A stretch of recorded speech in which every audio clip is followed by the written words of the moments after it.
নমস্কার বন্ধুরা, সোমাস কিচেন ডায়েরিতে স্বাগত। আজকে দোল পূর্ণিমার সবাইকে শুভেচ্ছা। আমার মালপোয়ার উপকরণ লাগছে, আমি প্রথমে 1 বাটি ময়দা দিয়ে দিলাম। প্রথমে 1 বাটি দিয়েছি, আর 1 বাটিও ছোট বাটি দিয়ে দিচ্ছি। তারপরে দিয়ে দিচ্ছি বাটি মেপে সুজিটা।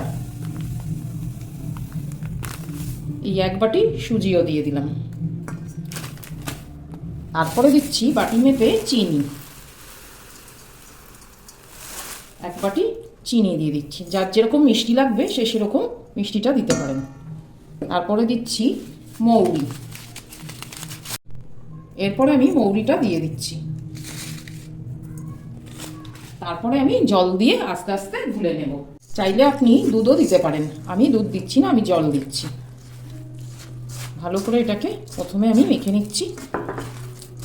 আমার ব্যাটারটা গোলা হয়ে গেছে, দেখবেন বেশি পাতলাও না আবার বেশি গাঢ়ও না, এইভাবে ব্যাটারটাকে তৈরি করে নেবেন। এটা আমার কমপ্লিট হয়ে গেছে। এরপরে আমি হাতটা ধুয়ে ভাজবো। আমি তেলটা আগে থেকে গরম করে রেখেছি, সাদা তেল দিয়েছি। এরপরে আমি আস্তে আস্তে মালপোয়াগুলোকে ছেড়ে দেবো। এরকম একটা একটা করে আমি ভেজে নেব। আঁচটা এখন একটু জোরে দেবো, আমি আঁচটা সিম করে দিয়েছি। পিঠটা হয়ে গেছে, আমি আর এক পিঠটা উল্টে দিলাম। পাশে আমি আরেকটাও ছেড়ে দেবো।